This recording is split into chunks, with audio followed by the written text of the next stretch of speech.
Test, test, test.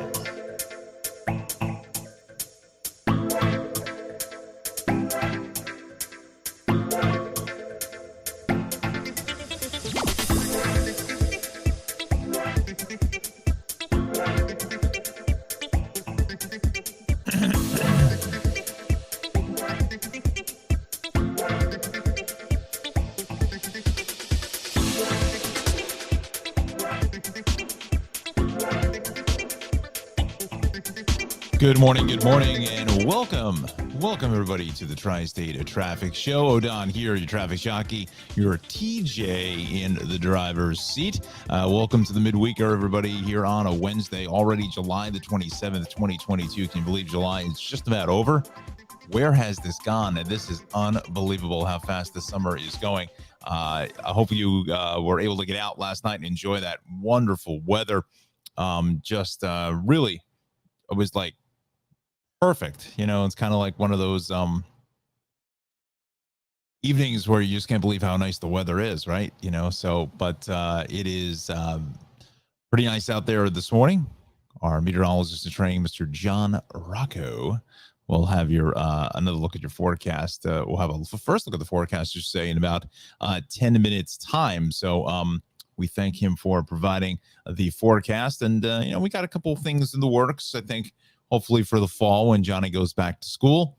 I'll leave it at that. Kind of just a little bit of a teaser there from the Weather Watchers Club. We're going to try to integrate, trying to getting some more of the Weather Watchers involved in the show, which I think is going to be great. So it may not just be John, and maybe some of his other fellow students that'll help us out here at the Tri-State Traffic Show, which is kind of awesome to think that they would do that for little old me sitting in his living room.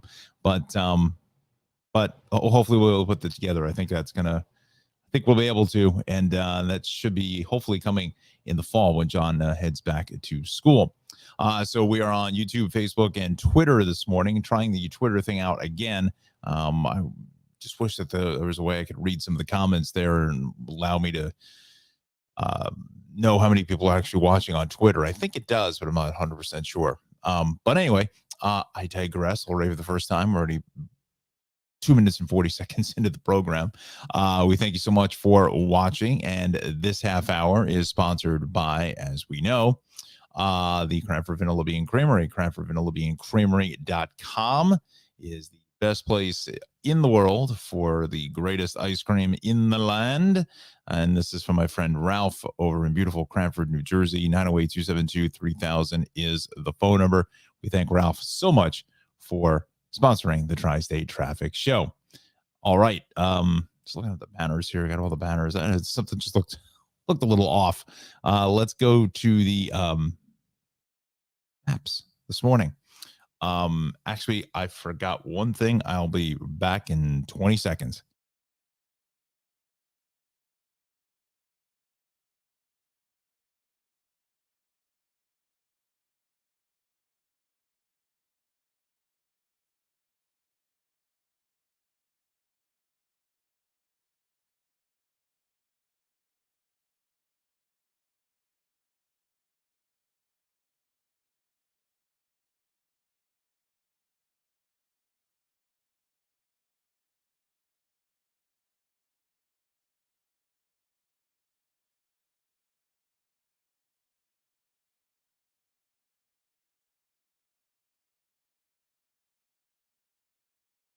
All right.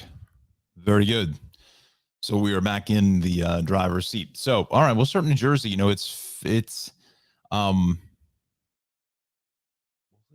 tranquil out on the roads here this morning, as you just saw that incident there out by 21 or 21 at 3 has been cleared. So we go to the maps here this morning, and I'm picking up a situation in the city. Looks like we've got a crash on the belt. So let me go here. I didn't see anything being reported. I just checked before we came to air to see if anything was popping up. There's just a couple of things here in Queens and the BQE. Crash being reported in either direction there. We'll get to that in a moment, but I want to Go to the city cameras. Unfortunately, the only camera that's there that I know of is at Flatbush Avenue here. And unfortunately, that camera, if I'm correct, that camera does not move. So that's westbound. That's heading towards us is parking lot. So I'm thinking the crash is out here by Plum Beach before Knapp Street, right in here. Maps, yeah, that's what I'm going to go with. And if I had to take a guess, an educated traffic guess, is that the crash is on the westbound side, not the eastbound side. So there's some heavy traffic through Plum Beach, and the only other camera is here at Ocean Parkway, and that's moving fine, heading eastbound so far.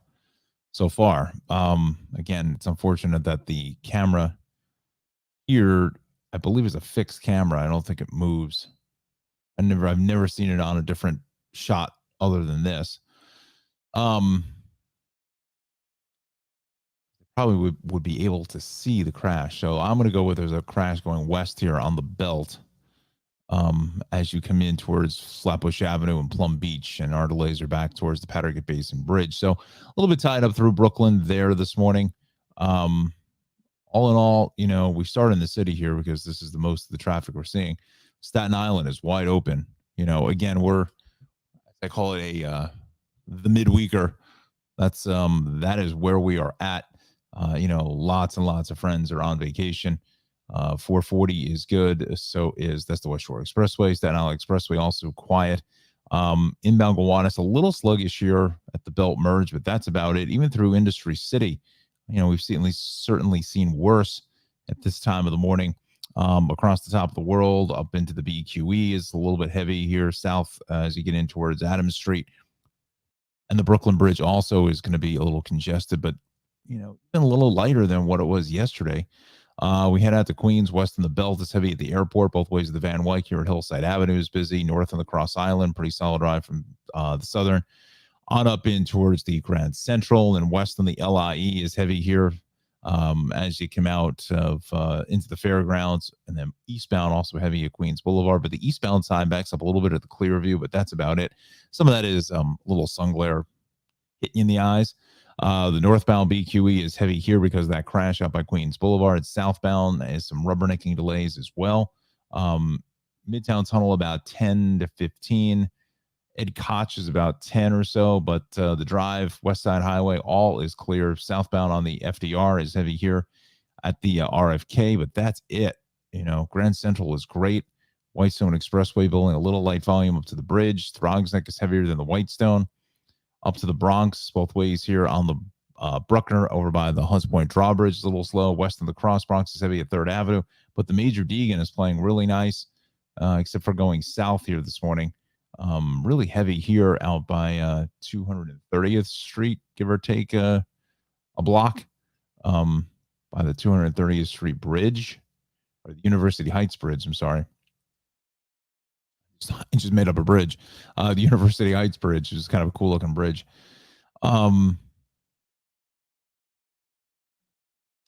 Yeah, that would be great. That takes you in Upper Manhattan. Southbound here, something's going on here just south of the University Heights Bridge. Widen the scope of it a little bit, and even here is a little busy on New England Thruway heading south at Pelham Parkway. I wonder if something is, you say something's going on in the traffic world. Let's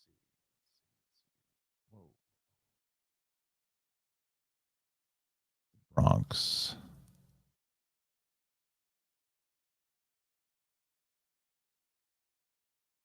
I don't see anything there.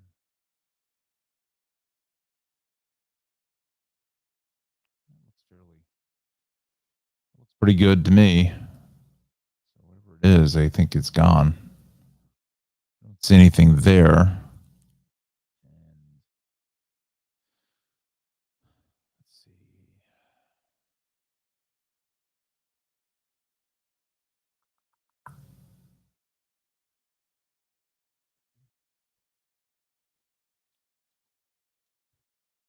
So that's northbound. Northbound on the Bruckner. That's where it changes designation. Bruckner, New England Thruway. That's headed away. That is definitely a little busy here this morning. Again, unless something was out there earlier and it was quickly cleared, I'm not 100% sure, but we'll just keep that in the back of our mind.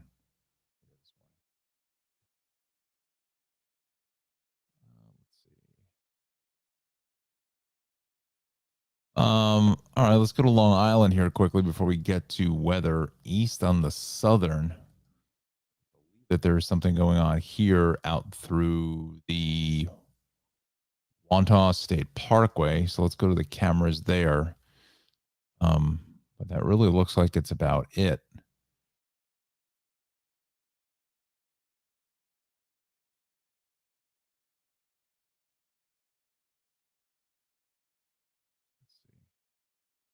Um,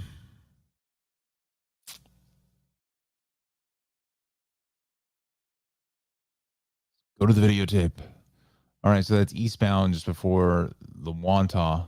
It's on the shoulder. A couple of vehicles there in a wreck. For the Long Island incident page just to verify. That will be east of the southern, crash on the right shoulder at the Wantagh. And then west, that's highway, another crash. Shoulder is blocked, and then broken out vehicle in the southern east at 13. The shoulder there.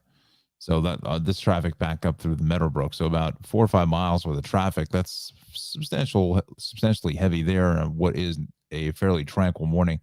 Rest of Nassau County is in the green, so you can kind of tell people are on vacation. West on the LA, a little heavy here at Vets Highway, but that's about it. Sunrise Highway, the Sandy Coast Parkway is going to be clear.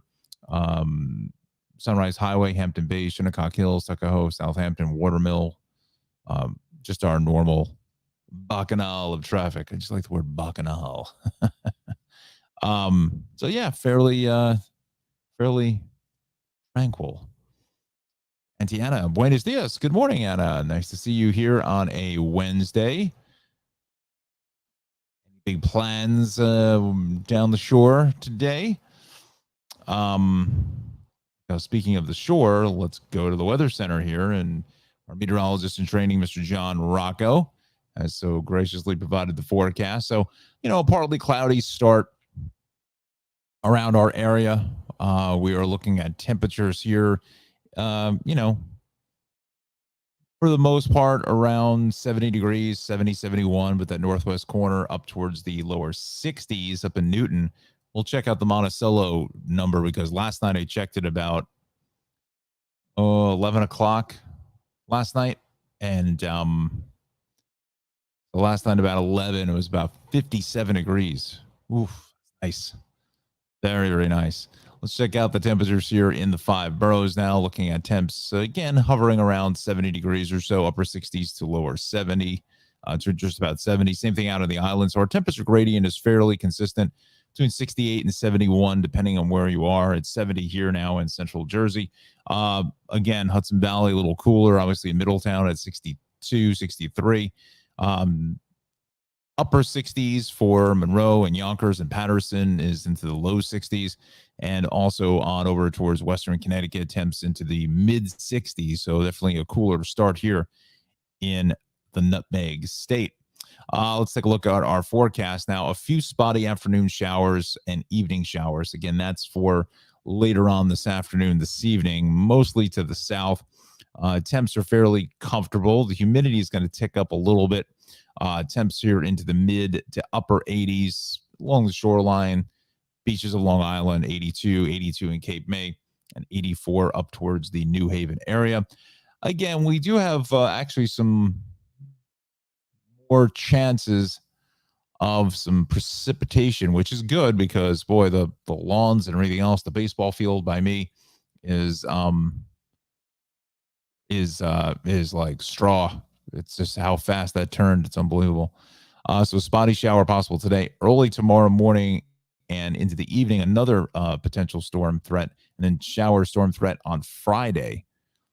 So you want to look for that. And then the weekend looks like it's shaping up to be really nice. So maybe we get some of this rain in here the next couple of days. I guess we're going to get the car wash, but maybe I'll wait till Saturday. We should have Johnny put in the car wash forecast, right?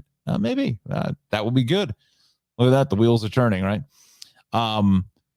We'll have the 7-day forecast coming up at 7:45. So Anna says she's planning on taking advantage of the mild temperatures and mowing my lawn hayfield. Yeah, exactly. Like I said, the baseball field around the corner, where the little leaguers play. I mean, there is just, there's nothing left of the field, unfortunately. So yeah, I think at least here in New Jersey, I believe Governor Murphy had said something that the whole state now is almost in a situation of water conservation. So yeah, got to be careful here. Anyway, take our mind off the water issues is the Cranford Vanilla Bean Creamery. Best place in the land to get some of the best ice cream anywhere to be found. 908-272-3000 is the phone number, and you can find him at 22 West in beautiful historic Cranford, New Jersey, right across from the New Jersey Transit train station. And Ralph has been doing just an amazing business, especially this past weekend with all these super hot temperatures. I bet you last night he had a really nice crowd as well, just because it was just beautiful out to be out and about through the town. Here's just some pictures, assorted pictures of some of the ice cream he has. There's that pillowy, fluffy cotton candy ice cream. The peach mango sorbet, blood orange, and the lemon sorbet are all just delicious stuff. I like those sorbets. They're nice and refreshing, especially on a hot day. Here's some of the toppings. The topping bar, as he has it, some of the M&Ms, the Reese's Pieces, the sprinkles or Jimmy's, depending on where you're from. So he has just about anything you can put on a classic Sunday. There's the party cake, the cookie dough, black raspberries, another popular favorite. Grasshopper, that's what Justin had last week. Also, he has the core three, the chocolate, vanilla, and strawberry. So I'm getting hungry, and I didn't have breakfast this morning. I should have. Just got up late. There are some of the other toppings, the classic, walnuts, candied walnuts, as well as some fruit toppings for your selection of ice cream. And again, he has a nice, selection of soft ice cream as well, the chocolate, vanilla. He also has the Dole Whip, the raspberry whip. In the lineup, also has some sugar-free options as well, which are very nice. The dairy-free options, as I mentioned, with the sorbets and some frozen yogurt as well. There are some of the cupcakes here. I know it's the horrible background on the planet, but I had another picture of the cupcakes. I guess not. Maybe I do. Let me see. Let's see. Let's check it out. No, I don't have the cupcakes, but I do have the flying saucers and the chip witches. I always take pictures going the other way, but for some reason I didn't. Let's see. There's a picture of the shop. Some sandwich boards up. He also has peanut butter cup and a toasted coconut are back in the lineup. He just wrapped up, or he's wrapping up here this week, the Christmas in July. So if you're interested in the eggnog chip, peppermint bark, hot cocoa, and gingerbread, make a beeline to the Cranford Vanilla Bean Creamery. You only have another couple of days left. This weekend is the last weekend for that.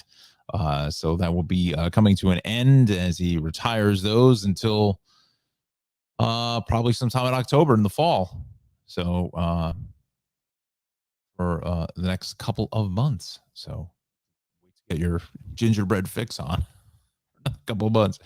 Also, he has these wonderful ice cream cakes, these classic ice cream cakes with the pillowy soft vanilla and chocolate ice cream, as well as the chocolate crunchies in the center. So, birthdays, anniversaries, weddings, the whole deal. So definitely head over to the Cranford Vanilla Bean Creamery. Once again, located at 22 North Avenue West in beautiful Cranford, New Jersey. 908-272-3000 is the phone number, and CranfordVanillaBeanCreamery.com is the phone number to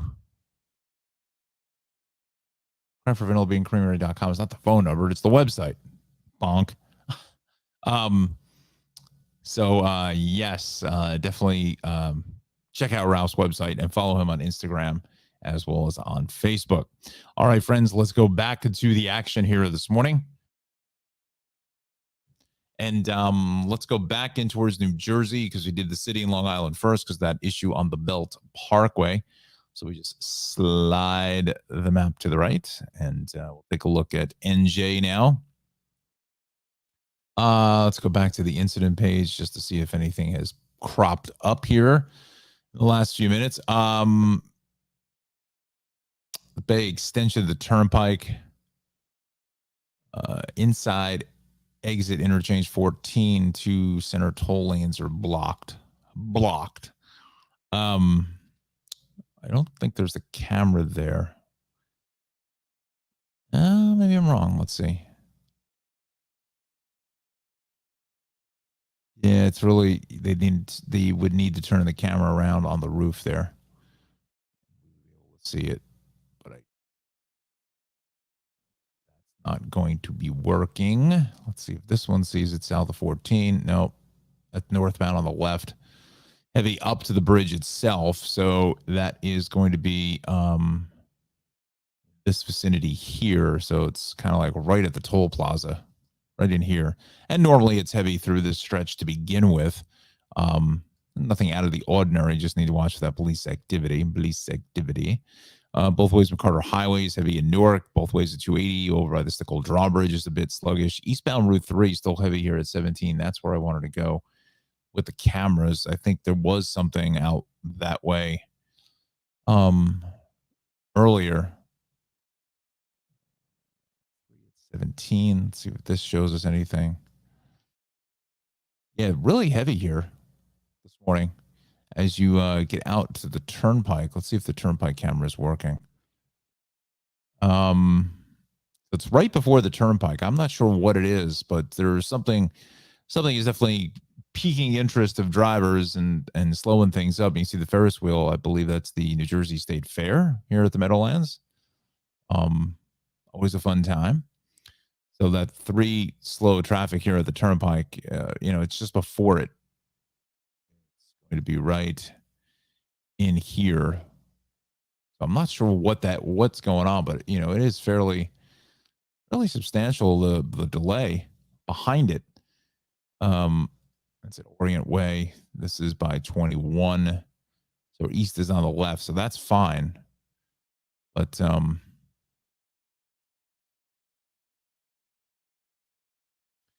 right, so we'll keep an eye on that. But I think whatever this is going to ease out, hopefully. Let's see what else we got. Parkway a little busy in Bloomfield over by the old Essex Toll Plaza. 80 going east at 287. That's a little bit busy, but 80 through Patterson is good. 21 up into 20 is a heavy ride. 417, 208, 287, 23. Again, fairly quiet. East on 80, a little crowding here at Route 15. Maybe a little sun glare there. 206 is fine. 78 is good. Bridgewater all the way out to Phillipsburg. Let's go into the central breadbasket of the state. 206 Hillsborough, 202 Flemington, 287 is good. Parkway across the Driscoll Bridge is fine. So is your Parkway out through Middletown down to Homedale where Anna is. She's going to try to attempt to mow the lawn of what's left of the lawn. 1833, 195. The Turnpike is good. Parkway out through the Asbury tolls into the Toms River tolls. Again, we are really tranquil out here this morning. Turnpike through Mount Laurel, Pennsylvania extension of the Turnpike is good. 55 here at 42 is rolling along nicely. The Turnpike is clear. 55 Parkway, Atlantic City, Somers Point, Seattle City, Avalon, Wildwood, Cape May, all the way to exit 0. We're looking good and clear. So, we're clipping along at a good pace here. Let's head up to southwestern Connecticut now. Let's just check in with the incident page there before I show you a couple temperature maps. I just want to see how cool it is in Monticello. I wonder where that reporting station is, whether it's like in the shade all the time or what. 95, again, 26 through 5. And the Merritt Parkway, 49, 42. So Just your typical morning menu here of delays. Nothing to get terribly excited about. It is what it is, as the great Hank McAllen says. North on the Hutch is pretty busy up towards Weaver Street, so look for that. New England Thruway 287 is clear. Southbound Thruway is quiet. A little busy here south of the Palisades, but that's about it. Tappan Zee is fine. Going over towards Orange County, the Thruway, Route 6, 17, and 84 is clear. Beacon Bridge also going to be in good shape. 84 is rolling along nicely, but the westbound side of 84 is going to be a bit tied up here coming in from Connecticut into Brewster at 684, but 684 is good through Golden's Bridge down through 22 Katona, all the way down in towards Purchase as you come on in to 287. But looking good. So we're here at 7:30, friends. Also just want to say a big hello to my very, very good friend, Mr. Mike Haggerty. He is works for Metro North in the comms department, and I have not spoken to Mike in quite some time. We had a nice conversation yesterday, although albeit towards the end of the conversation, the phone somehow started to get a little bonkers, so I apologize for that, Mikey. But it was good to talk to Mike. Spoken to him in some time. Fantastic individual, and just want to give him a shout out here. He is a subscriber to the channel. Just want to say hello to Mike. Again, just catching up yesterday. Always good to catch up with great friends after a lengthy time away, basically, if you want to call it that. Just haven't connected. So, but anyway, so say everybody big hello in the chat room to, we call him Metal Mike Haggerty. All right, so we're at 7:31, friends. This half hour is sponsored by Travels with Darley. You know her, you love her. Travels with Darley, wonderful program on Amazon Prime, PBS Create, as well as Ovation TV's Journey and Wondrum. Darley-human.com is the website, and you can we can check in with Darley later to see where she is traversing across the globe here at this point. You know what? Let's just do that very quickly. Let me see if I can bring up her page here. Follow her on Twitter as well as Instagram and Facebook, Travels with Darley. Again, very, very active across the board on social media. So, so she's still, last update was in Bordeaux, France. So she's still continuing literally her travels in France. So I guess she's not gone to the next destination, which I'm sure will arrive for us to find out where she is very, very shortly. But again, follow her on social media. Does a real nice job, especially with the Instagram kids posting up all kinds of fun videos. So we thank Darley for the sponsorship of the Tri-State Traffic Show. Let's go back to the action here this morning. We are at 7:32. Oh, that's right. I wanted to, let's just look at the Hudson Valley list, just in the chance that I missed something. And I don't think so. Probably a broken down vehicle on the Sprain. There, look at that. Look at that. There was just a total guess. The shoulder is out here approaching Bradhurst Avenue. Those parkways, they claim more vehicles. I just don't get it. Let's do the bridges and tunnels next. We'll see if the website is up and running, which I believe it will be, because yesterday's mess at the Lincoln Tunnel, look at this, under 15 on average across the board. Nothing too crazy here this morning. Let's go to the Hudson Valley list, because I always like to see what Monticello, 58 degrees. Whew. October. Isn't that nice? 58 degrees. How nice is that? Alexandra, good morning to you from Manhattan. So you are in the office. How was that commute here this morning? Looked like it was fairly tranquil, as we'll call it. We don't say quiet in the traffic business, because then everything goes to hell in a handbasket. But we'll go tranquil this morning. Nice to see you, my friend, as always. Look at Poughkeepsie at 59. Wow, those are some nice numbers there. I wonder what the Poconos are. I think we tried this one other time, Mount Pocono, and it didn't come up. It's a wonky website. I hate to say it, but it really is. But you know what? Let's do this. Go to the main website and go to weather. There again, it's getting tranquil here this morning. Find your local weather. Enter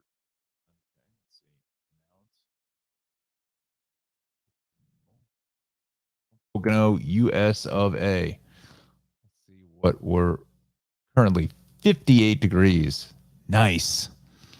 That's nice and crisp, right? Alexander says smooth sailing. Awesome. Love it. Very, very good. So 58 degrees in Mount Pocono. Let's see what I'm just curious to see what high point is.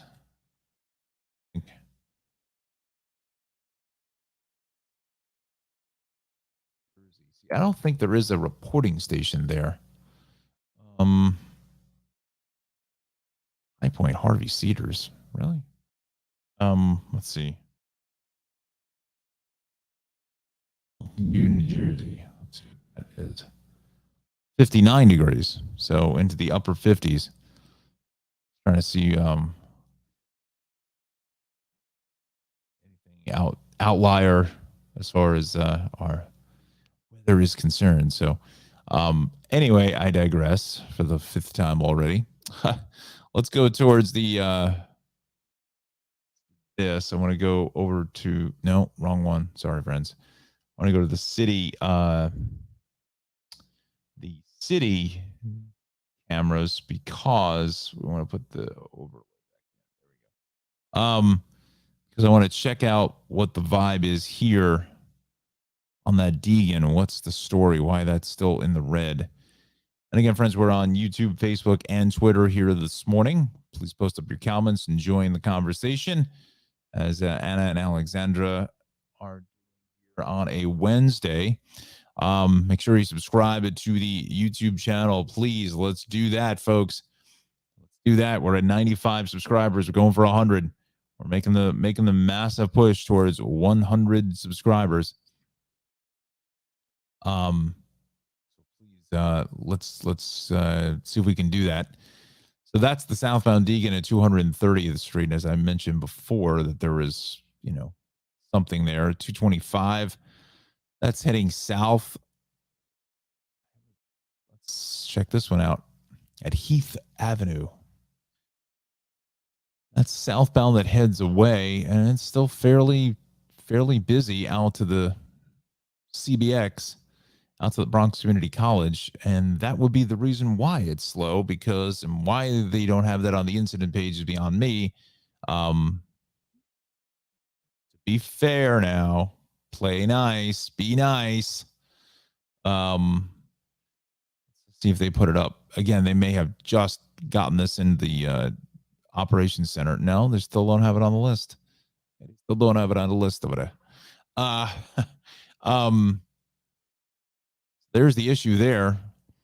I guess in some kind of construction with the cones. Probably a good idea to that there with the cones, but the whole front end of that vehicle is just like sheared off. So, we've got the first vehicle up on the flatbed. Yeah, look at that. All right, so I hope no one is injured. That's the most important thing out of all of this. But we see some individuals here walking around, so I'm assuming that they are going to be the drivers. But no, this one is. I can't tell whether that's on the flatbed, on the back of the flatbed, or on the shoulder. I think it's on the shoulder. I don't think it's actually on. No, that's not on the flatbed yet. So whether this car was involved in it, I don't know. Let's just see what this driver of the first flatbed does. Let's see what they are going to do. The lights going. He's moving into quasi position to I'm assuming to pick up this vehicle here.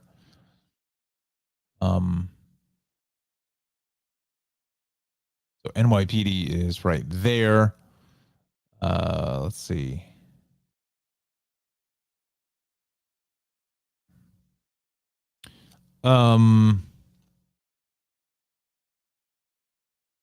Yeah, I don't know if that was just lucky with the barrels and the barriers down. I'm not sure, but you know, if there's going to be a crash, it's probably a good spot to be behind that, so you don't get run down by a tractor trailer or something. Someone not paying attention. Um, so that's the reason why. That's the deal here. There's this crash, and this gets back. Back to at the Mashalou Parkway. Good morning. I'm Mashalou. Um, so there you go. Getting that in real time. Let's check out transit now. See how that's playing here for the morning commute. Come on. It just changed the batteries in the mouse too, and it's really acting wonky. Hudson Bergen Light Rail 613 departure from Tunnelly Avenue to West Side Avenue is canceled. 830 departure Euclid Ave bus route number 1 will not operate. Why is that on the coastline? Huh. 802 South Amboy departure is canceled. 647 Penn Station, New York departure is canceled because of mechanical issue. Take the 701 Penn Station, New York departure. Okay.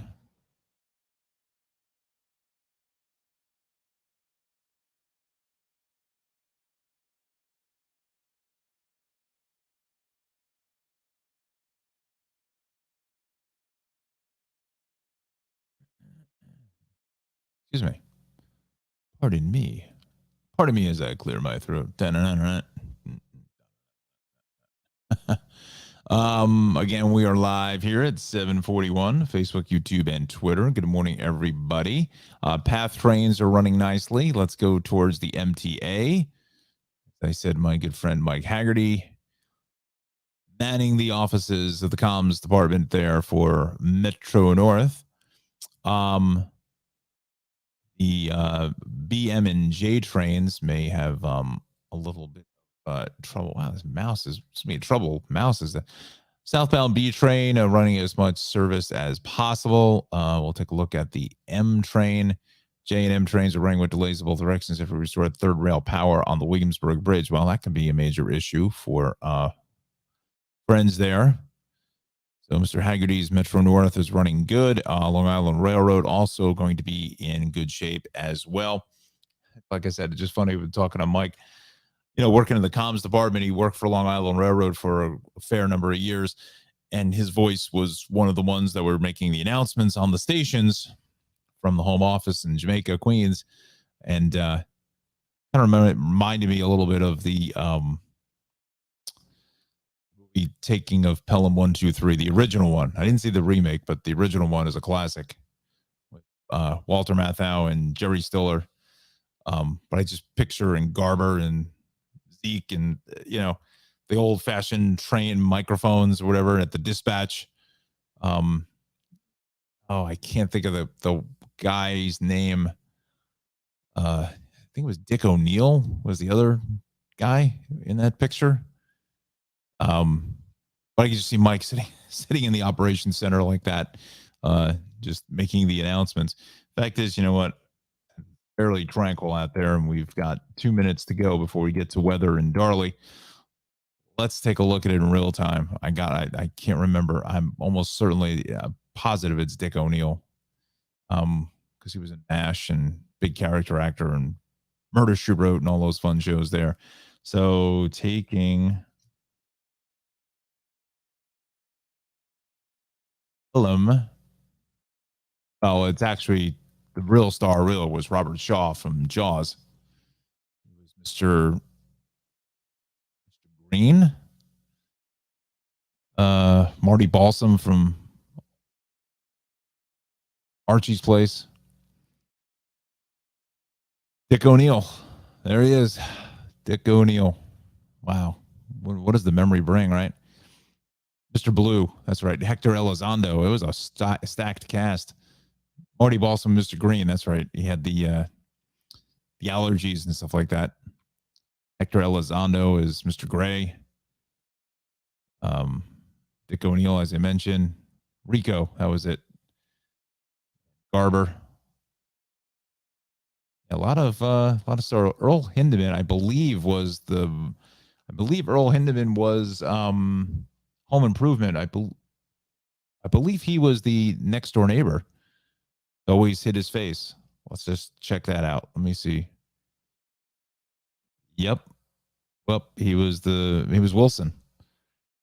You never actually saw his face; you only heard his voice. But if you want to see his face, go watch the 74 picture taking of Pelham 1, 2, 3. You couldn't even. I mean, I wouldn't even know how that's. I mean, and Doris Roberts is in that too. That's right. Wow, a lot of big name stars there. What was I going to say? Back then it was all it was like mechanical switches, and it really gives you really a fun insight into the subways. But but if as I digress for 100th time, maybe put in the comments if you can. I don't know, Alexandra, Anna, did you have any favorite transit movies about whatever? This is certainly one of my favorites, is the 74 version. I haven't seen the one with Denzel Washington and John Travolta. Taking of Pelham 1, 2, 3.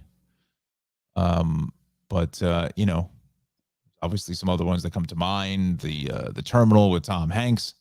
It's an airport kind of a movie. Whatever that was, that Up in the Air with George Clooney.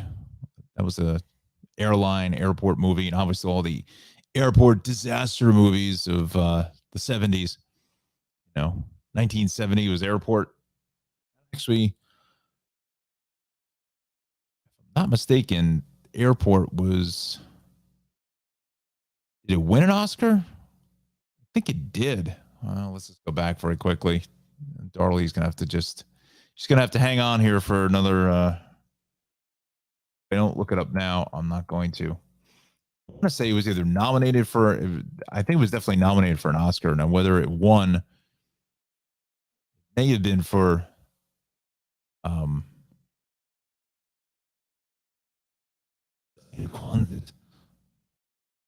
Hayes, maybe, was that who it was? Let's see.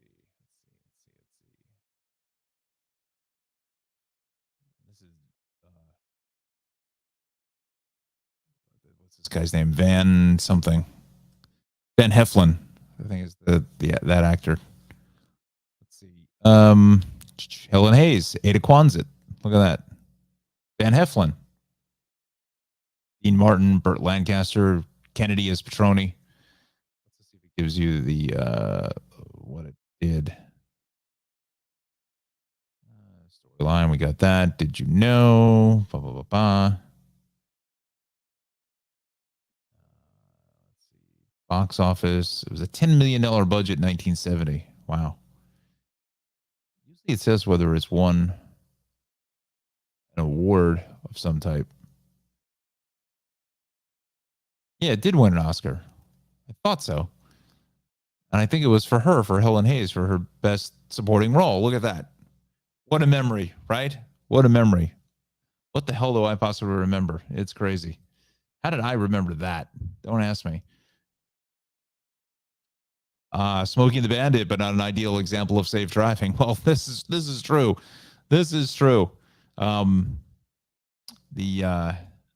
Anna, right. Smoking the Bandit, right? What was I going to say?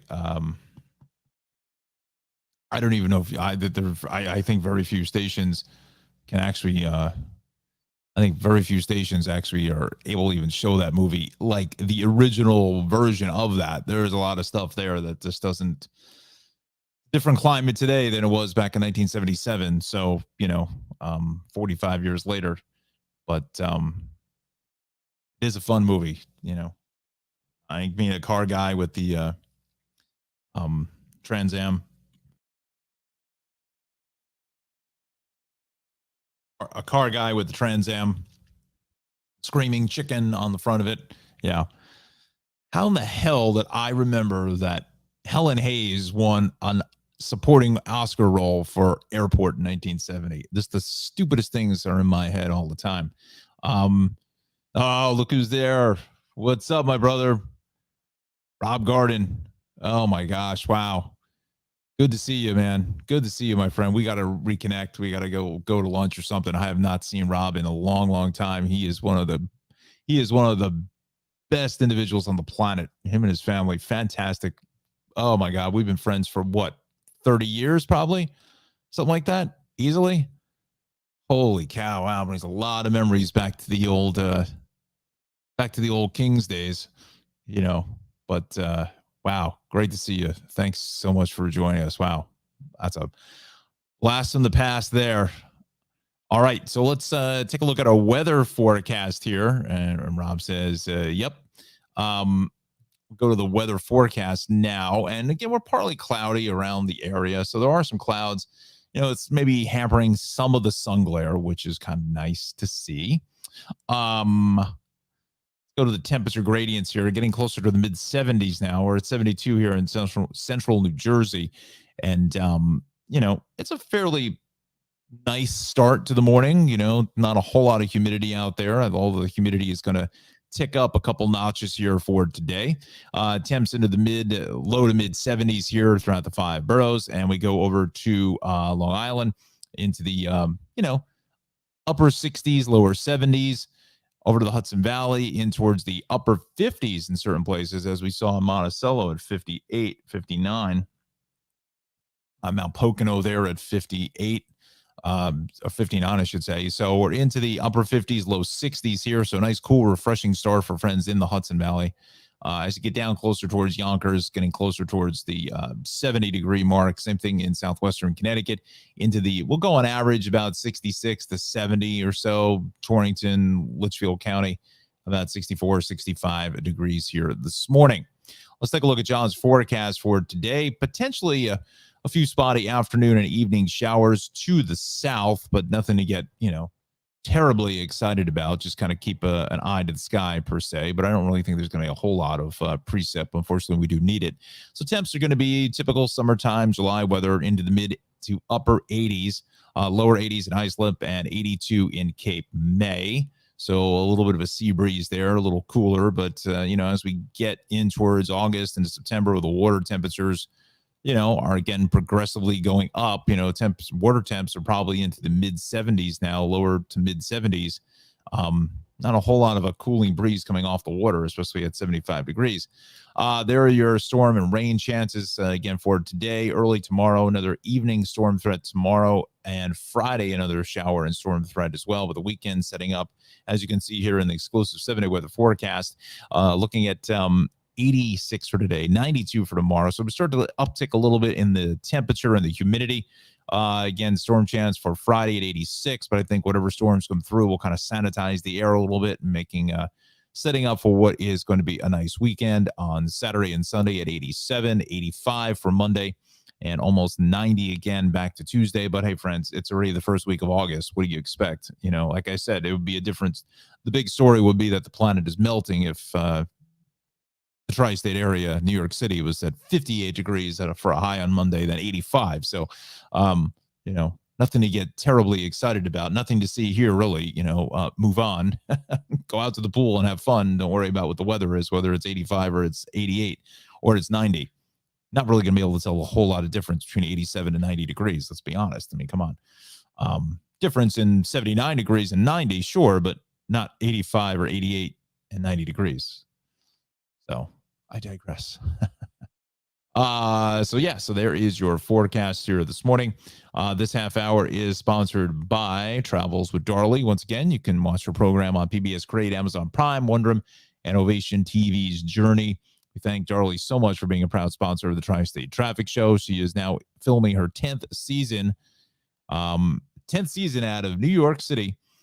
She is now in France for the 10th anniversary extravaganza. So I'm not sure where she's headed next. So it's kind of fun to follow her on Instagram and Twitter, and she posts little pictures and vignettes and so forth of her travels. So Be interesting to see where she heads next for this 10th season. I'm wondering if maybe she's revisiting some of the first places that she saw in her first season and revisiting them 10 years ago. So we will see. But the France trip looks like it's a lot of fun. So we can't wait to watch Travels Darley. In this season, the 10th season is going to be out sometime probably mid-January or so. So we have a little bit of time for that, obviously, in 2023. So again, watch her program, PBS Create, Amazon Prime, Wonder Woman, Ovation TV's Journey, and you definitely want to follow her on Twitter as well as over to Instagram. Now, if you're unfamiliar with Darley's program, let's run a clip here. Let's see where we want to go. Let's do Charleston and the Liberty Trail. So sit back and enjoy. From 1775 to 1783, the Revolutionary War saw North American colonists in a fight against the British for independence.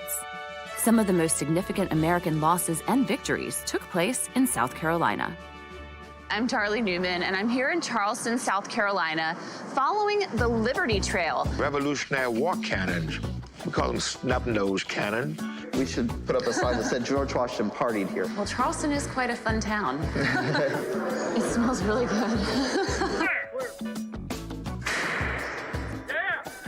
If I were on the battlefield, I would have run. You may be in this beautiful, peaceful place, but you got to do the laundry too. Wow, 6th generation. Yeah. So we're walking across the foundation of this massive fortress.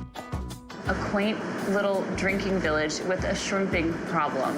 Ooh. On Travels with Darley.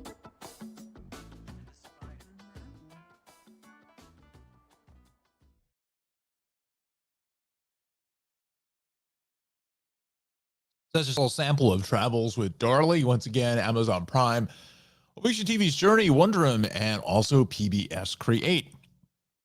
Definitely check out her program. And being today is Wednesday, you can watch her show on PBS Create at 5:30. Also on NYC Life, which is channel 25. So not sure what it is on the cable system, whether it's actually 25. It should be because it's an over-the-air broadcast station. So they usually stick to the naming convention there for those TV channels. But that's the city's TV channel, and that's at 1:30. So definitely watch that. Again, NYC TV at 1:30, and then the doubleheader, the double feature, is going to be at 5:30 on PBS Create. So definitely enjoy. All right. So with all of that said, friends, we want to let's do this. Let's close out of the airport delays, not delays, but the Helen Hayes. Congratulations to the late Helen Hayes for her Oscar. So we go back to the Deegan South here just before the Cross Bronx. This crash is still being cleared. It looks like the vehicles in question, one is on the flatbed, so it looks like that's getting out of the way. So heading south here this morning, really banged up as far as traffic is concerned. We're back to the Malshalou Parkway, but I have a feeling this is going to be out of service, back in service here soon. Hopefully they move the barrels. That I can just see that happening too. Is that also the barrels don't make their way back onto the shoulder now? I don't know where the barrels came from, but they've just been spot where the barrels were already there. So that's the reason why our Major Deegan is just buried in traffic here this morning. Let's go through some of the observations here. We'll take a quick look at the list at 7:58. We should populate most of the reporting stations. So EWR, Newark Liberty. Again, Newark Liberty coming in at 76. Gabreski at 64. That's an hour old, though. 75 in Farmingdale, 74 in Shirley, 69 in Islip, 75 at Kennedy, 68 in Somerville, 71 in Teterboro, Central Park at 73, 74 at LaGuardia. So you can see it's a fairly refreshing start to the morning ride. We'll take a look at Doylestown at 70, Allentown, Lehigh Valley at 66, 68 in Pottstown. Let's go 69 in Reading, 68 in Somerville, 71 in Trenton, and 73 in Mount Holly. Let's go to the Connecticut Hudson Valley list. We'll go to Bridgeport, 71, 67 in White Plains. Again, that was an hour old. Same thing with New Haven Tweed. Let's go back to the Hudson Valley now. We'll check in with Monticello at a crisp 58. That should be reporting in here shortly. Montgomery, Orange County at 63, 61 at Stewart. And Poughkeepsie is up to 66 now. 66 WN BC. Let's go down to Cape May. We'll check out that vibe. Wildwood, Cape May County Airport, 71, 75 in AC. What else? We've got a couple of reportings issued in Dover, Delaware at 73, 75 in Georgetown. Ocean City at 72, 78 at PIA. And again, Mount Holly at 73. Let's check out the East End. See what we're dealing with here this morning. Fair skies across the board, and Montauk coming in at a comfortable room temperature, 72 degrees. All right, friends, welcome. We are here at the top of the 8 o'clock hour. Welcome to the Tri-State Traffic Show. O'Donnell, your traffic jockey here in the traffic center. And unfortunately, can't play the music. Can I play the music? Can we play the music? Let's see if we can play the music. Why not? We got to find it. We got to find it, Smitty. There is our music. All right, there we go. Kind of the new opening to the show. So welcome here for the midweeker on a Wednesday here at the top of the 8 o'clock hour. It's 72 degrees here in cloudy in central beautiful New Jersey. We welcome you to the broadcast. We're on Facebook, YouTube, and Twitter. Please, if you can, go to the YouTube page and like and subscribe. Give me a thumbs up on the videos, doing all that social media fun stuff. If you can, subscribe to the YouTube channel. That'll really help us out here with the algorithms. I know I haven't blown up, but that's just the I guess the next loop of the song of some type. So we will do this. We'll just either restart it. There we go. I don't know what happened there. It sounded like it just disappeared on us. But anyway, thank you so much for watching here at the broadcast. Again, we're at 95 subscribers. Can you believe it? 95 subscribers. We're going for 100. Let's see. We got to have 5 more people. Can we get 5 more friends to subscribe? We're going to do something for the 100th subscriber. I don't know what, but we'll figure it out when we get to that point. Let's get to 100, and we'll give a big shout out. We'll come up with something.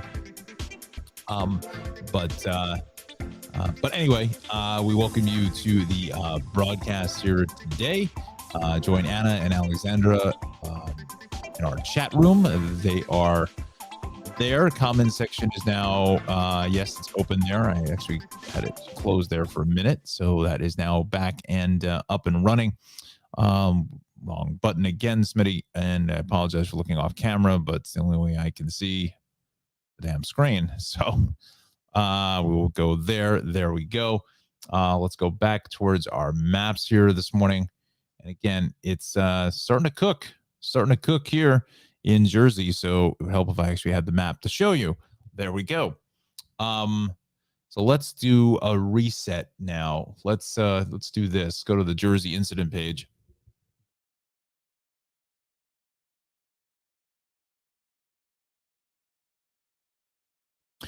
Let's see. It's interesting. Now you just see this Diane Gutierrez Schichetti. Very nice woman. Very, very nice. Met her a couple times. I should reach out to her office, see if she'd come on for an interview. The wheels are turning in the creative department of the Tri-State Traffic Show. Don't ask me why. It's the simplest thing, so I want you to see it.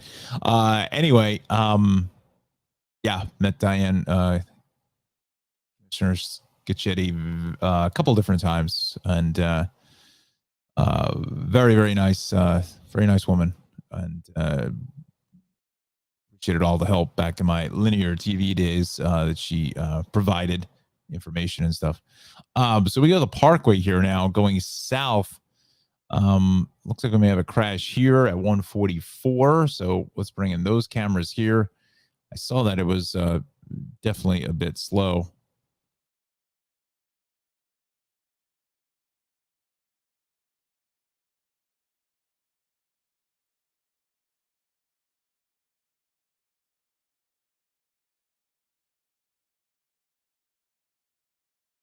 There it is at 144. So I think it's just kind of as you come down kind of around the right-hand curve there at 143 in Irvington, I think is where we're dealing with something's going on. Let me show the tower. Let's see if this shows anything. Shows us anything. No, not in this area here. No, not going to show us anything. So it's right before you kind of make that right turn there. We're backed up to 145. So just keep that in mind. That is something fresh into the traffic center. Both ways 280 across the Stickle Drawbridge. What else is new there? West on 24 is busy out by the mall at Short Hills. Eastbound here on 24 is a little bit heavy. Coming down the hill just before Columbia Turnpike and Florham Park. So you need to be mindful of that off of 287. Both ways of 80 is heavy here at 287. 21 coming up into Route 20 is busy. Eastbound 3. I don't know what's going on here and why it's so slow. Maybe a little sun glare, but maybe they're doing some road work out there that's maybe got the road torn up or something, because it's been really slow here at 17. And the volume just doesn't warrant it to be that slow. So we'll keep an eye on that. 17 both ways here at Central Avenue and Rochelle Park is busy. East on 4 Hackensack Avenue is a solid ride. Now we're building our typical volume in Patterson on 80 out through Route 19. West on 78 is heavy here on the local side, all the way out towards Route 24. The Turnpike is good. Eastern Western Spur is a little heavy. We'll check in with the Hudsons in a moment. 287 building some more northbound volume in Edison. Parkway across the Driscoll Bridge is looking good. 206 in Hillsborough is a little bit busy. 287. Also, 78 is pretty quiet all the way out through the Clinton area. Same thing along 80 is busy out through the Hope area. So, all in all, fairly tranquil ride. Parkway all throughout Monmouth County, Ocean County is good. A little uptick in traffic in Breck going north this morning. 29 here into the Trenton Tunnel is a little bit heavy. The Turnpike is good. 195 is going to be clear. 295 from Mount Holly, Morristown, Mount Laurel, Cherry Hill. 55, 42 onto the westbound side of 76 is awfully busy here this morning. What else is new there? Out to the Delaware Memorial Bridge, things are fine. AC Expressway, Route 9, Parkway, Beach Haven, Long Beach Island is clear. Atlantic City Expressway is good. Somers Point, Ocean City, Sea Isle City, Avalon, Wildwood, and Cape May. All is going to be moving quite nicely here this morning. Let's see. There he is. JG, good morning, pal. Heavy Parkway North today. Wonder why. Interesting. Nothing being reported. And Alexander says Route 3 is the bane of my existence. Oh, absolutely. Route 3 is tough. Route 3 is a stiff ride. It really is. I mean, actually, Route 3 is one of the very few highways in the States that actually have a labeled service road. We don't really deal with service roads here too much in New Jersey. It's big in New York State, especially out on Long Island and the city.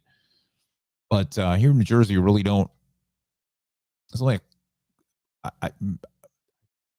3 is definitely one of them. But I thought that there was another, maybe 46 may have something that comes up as a service road per se, but the service road, as they call it here, is really through Secaucus, right in this section here. It's that like outer roadway that comes off of Route 3, parallels it.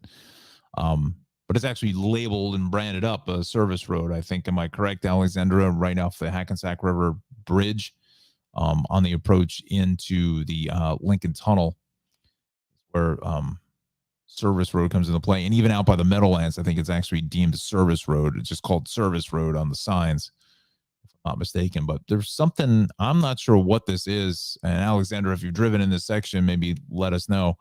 Are they doing construction or something? I can't see anything with the cameras. So, but it's been busy all morning.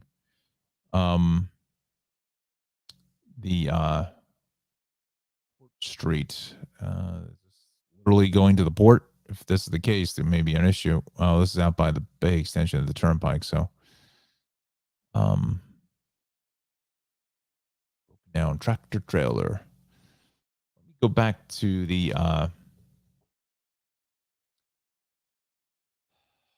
See the camera list on 17. 17. That's what I was actually 17 is what I need, because there's 2 cameras right at Route 3 and they're actually technically on 17. So there it is. There's camera 1. Yeah, see how heavy it is here? It shouldn't be that way. And let's see. Alexander says, I think the service road is under construction. I'm not 100% sure. Okay, that makes sense. There's definitely something going on. I just can't put a finger on it, exactly what it is. To be fair, it could be some sun glare. I mean, look how glary, if that's a word, that this camera is here. On 3 at 17. So that definitely could be part of the problem. Again, this is 17 and 120. That's not going to do us any good. There used to be cameras on Route 3 out at 120. Let's just see. Dollars to donuts. I'm thinking that those cameras are not working. Oh, the traffic's not going that fast. Almost looks like I don't know, an old time 50s movie or something. So that is not going to do us any good. This is at Wood Avenue in Secaucus going westbound. Patterson Plank. That's fine. And there is that service road. One said service road. I'll have one, please. Thank you. There is the service road there. Patterson Plank Road. So there you go. Again, I think 46 is also another one that has a service road as well. That's labeled, branded, and signed as a service road. There's a little traffic lesson for, in case the final Jeopardy question is service roads. This service road is one of the most heavily traveled service roads in all of the United States of America.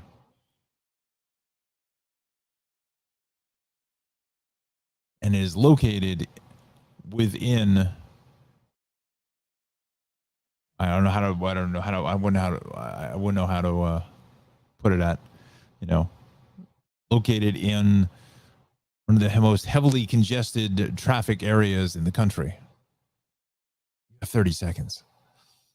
Horace Harding Expressway through Queens. I don't know. I'm just making that up. I have no idea if that is or isn't, but I would think the service road here, parts of Nassau County, has got to be a fairly busy ride. All right, so we're at 8:12 now, and Justin, I'm not sure where the traffic you're talking about here. I don't see anything on the maps and nothing reported. Well, actually, looking at that, JG, I'm not sure. Are you asking me or are you informing us that there's traffic? If there's a question mark, or because I don't see anything, pal. So you're in good shape to drop their hammer down and power up all 400 ponies of the show and head on up to Edison here this morning. You'll see Justin later on this afternoon on News 12 New Jersey. Can't believe I actually gave News 12 New Jersey a plug. That'll be the last time that happens. As Justin is cackling and laughing into the background. So where are we going now? Where am I going? Where am I doing? Let's go back to the city incident pages here, and we'll just check the incidents out, because we'll do our camera tour of the city here shortly. The Deegan South there, we've known about that for the last hour, and they finally put it up on the list. Let's go to Long Island. We will go westbound Hospital Road. The shoulder on Sunrise Highway is out. We'll go to the Hudson Valley.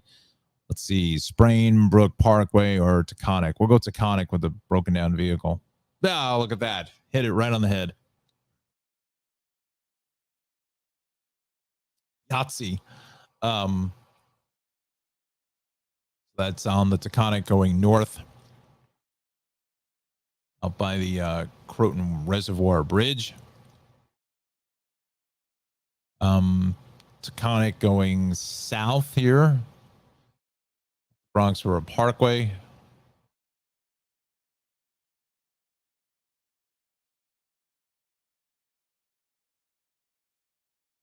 and crashed for property damage on 84 East in the area of in Carmel. Okay, so they're on the shoulders, and you know, so JG says just a lot of company moving nicely now. All right, so that's what we like to see. A few of your shore friends heading up north here this morning. So very, very nice here on this Wednesday morning.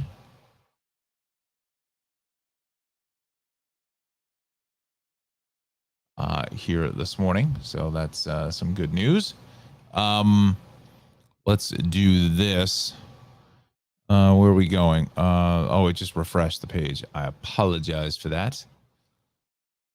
Let's well, you know what? Let's go to the Weather Center here, and John Rocco, and let's stick to the schedule, shall we? That's what we like to do. All right, so we go to Forecast Center, and I forgot to change the banner here to bring in Ralph for the Cranford Vanilla Bean Creamery. Sorry, pal. This is going to be weather sponsored by Cranford Vanilla Bean Creamery, CranfordVanillaBeanCreamery.com. 908-272-3000 is the phone number. So we're at partly cloudy skies here to start things off, and temperatures are progressing nicely into the lower to mid 70s here throughout New Jersey. Probably getting closer towards almost 77 or so in Cape May, into the lower to mid 70s as well in the five boroughs. So the temperature gradient is not terrible around the area. Kind of north and west, we're seeing a little bit more of the cooler temperatures here in Long Island, or on Long Island, I should say, into the lower 70s across the board this morning. To the Hudson Valley now, we're looking at temperatures, up again, we saw that Monticello reading into the low 60s, so it's a nice crisp start there. Looking at temps, probably north of Route 17, into the mid 60s, and further south of that down to Yonkers, getting closer to 70, 71 or so. Southwestern Connecticut, temperatures probably on average about 65, 68 degrees, depending on where you are, even along the shoreline. So here's John's forecast for today. Temps into the mid to upper 80s in Freehold, Trenton, and Cherry Hill. Lower 80s at the shore. Cape May, 82 in Islip, 84 in New Haven, 85 in Andover. So you get a little bit of a couple degrees shaved off the temperatures here for the shoreline. So there are your rain and storm threats for the next couple of days. So potential spotty shower for today, but nothing to get terribly excited about. And that's going to be to the south of us.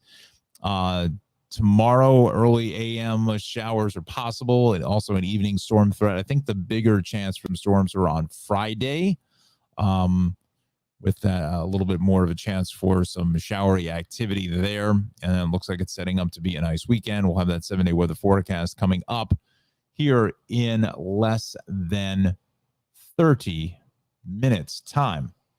Let's talk to you about the Cranford Vanilla Bean Creamery, shall we? We will do that. I have to just remove this because it's taking up a lot of computing power.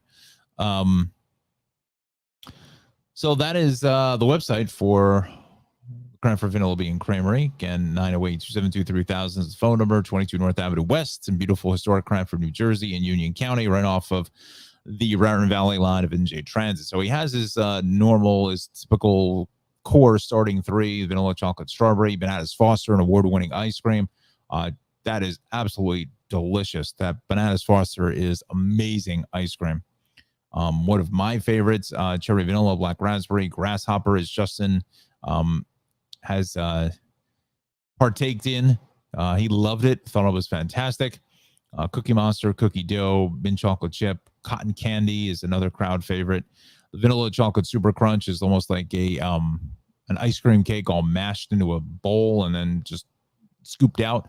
Holy cannoli also is another crowd favorite for Cranford Vanilla Bean Creamery. Now, Ralph makes also these other treats too. He has the cupcakes, the vanilla cupcakes with the vanilla ice cream, the pies, the Oreo pies, the Heath Bar pies, as well as the ice cream sandwiches, the classic flying saucers and chip wedges. Just that classic you know, ice cream treat. Good for a hot summer's day. It also has the lemon sorbet, blood orange, and also peach and mango. That's my favorite, is the peach mango. I love that. That is just, oh, that is so good. That is dairy free. He also has some sugar free options. He has frozen yogurt. He has the Dole Whip, the raspberry whip, and the soft serve ice cream as well. So he's got something for everybody. He does, So head on over to the Cranford Vanilla Bean Creamery at 22 North Avenue West. And there's my buddy Ralph, looking good in his 13th season out of Queens, New York. And just does an amazing job. I mean, this guy is there 14, 16 hours a day during the summer, 7 days a week. It just doesn't stop, but this is like his Super Bowl, World Series, Stanley Cup all rolled into one. This is when he's got to, he's got to do it now. If he doesn't do it now, then it's not going to happen at all. So again, 908-272-3000 is the phone number. 22 North Avenue West in beautiful Cranford, New Jersey. There are the hours. He's actually open on Mondays.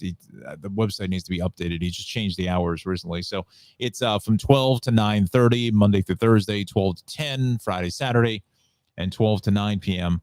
on Sunday. So definitely, please head up to the Vanilla Bean Creamery. If you do go, take a picture. We'll put you on the broadcast, as Justin and his family were up there last week. Getting some absolutely delicious ice cream. Let me see if I can bring Justin's picture. There's Justin and his family, his wife, and his mother-in-law. So all enjoying a delicious ice cream treat. And again, when he was there, when I met up with Justin in town, it was like damn near 100 degrees. Ooh, man, it was hot. We were walking around and it was really warm. So they cooled off with a nice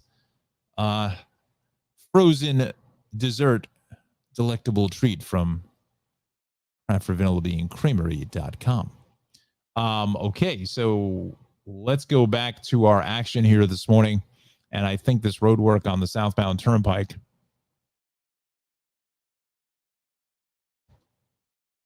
is beginning to form here, as we've seen the last couple of weeks, really.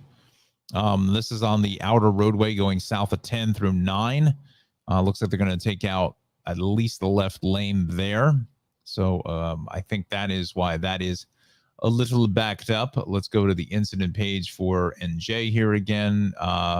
So what else? Okay, this is the inner roadway south of north of interchange. So that's a broken down vehicle now. I apologize for that, but there is road work in that area that we'll set up later on today into the mid-morning hours, so be mindful of that. That's on the car lane, the car side of things. Let's go to Connecticut now, and I feel like sometimes I just don't get to Connecticut as much as I need to, because Connecticut's important. Nothing being reported as far as crashes are concerned, but we will go to the maps and we spin it across Long Island Sound. So there you go.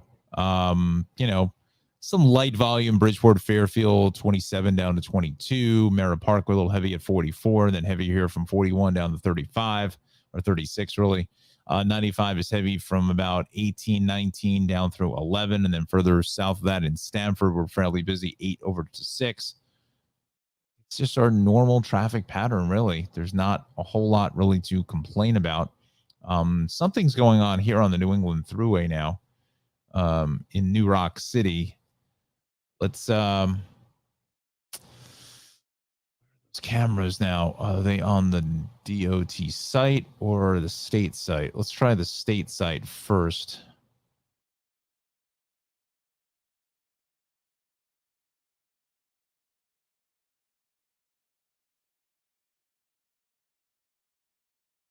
Okay, nothing there at Cedar.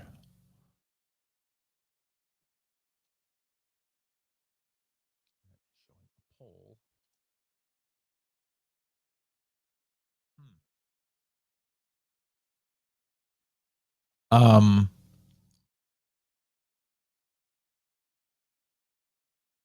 to the city cameras now. Again, it's kind of a joint operation here. Sometimes the city has the cameras where the sense why the state wouldn't have them, but just in Connor Streets, nothing there. It's right on the border. So yeah, there's definitely something going on here as you approach into, what is this, exit 15? No, I'm sorry, 14?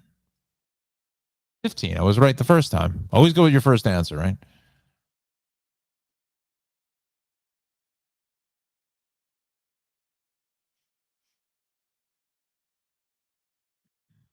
Pardon me.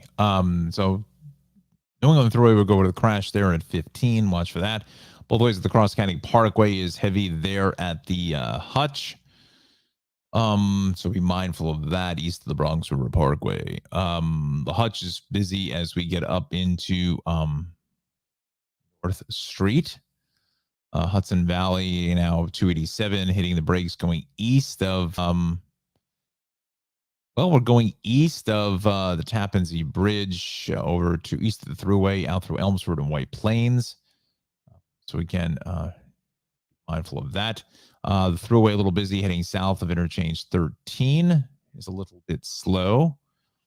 The Thruway Route 6, 84, Beacon Bridge is fine, 84, it looks good. The westbound side of 84 is heavy here as you come in from the Connecticut state line over to 684.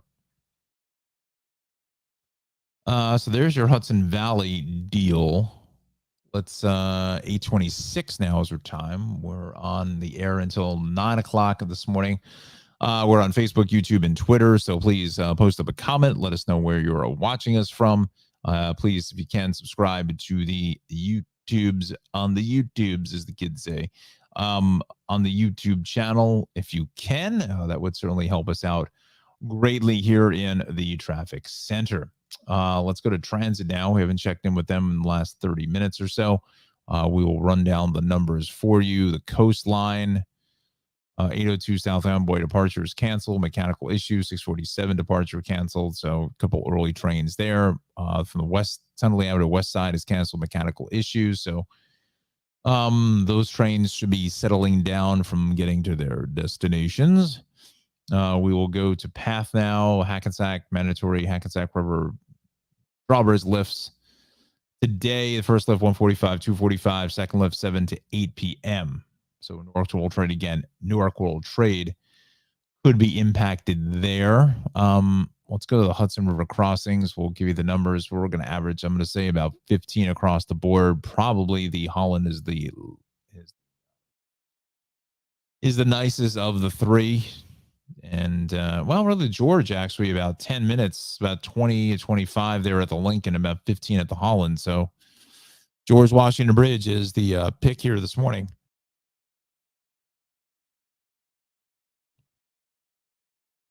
Let's check in with the MTA. We've got some delays here on the B and the M. Crew availability, southbound B train, M train here, restored third rail power on the Williams River Bridge. That's the J train as well, running with delays, so keep that in mind. Let's go to the rails. Check Mike Haggerty's Metro North system is good. Long Island Railroad also going to be in fine order. So we're here at 828, 74 degrees here in the traffic center.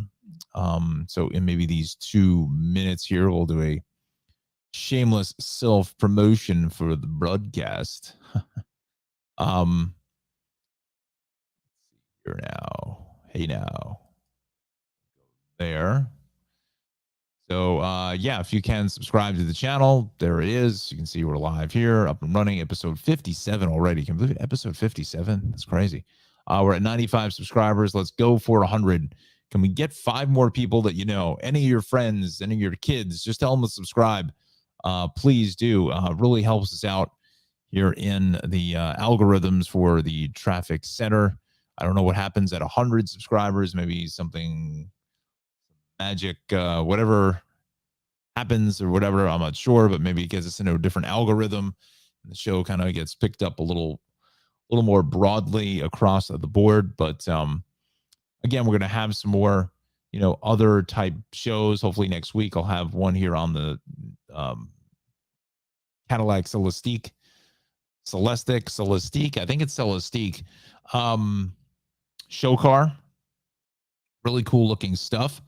So this video is doing well, almost 2,500 views. That's pretty awesome.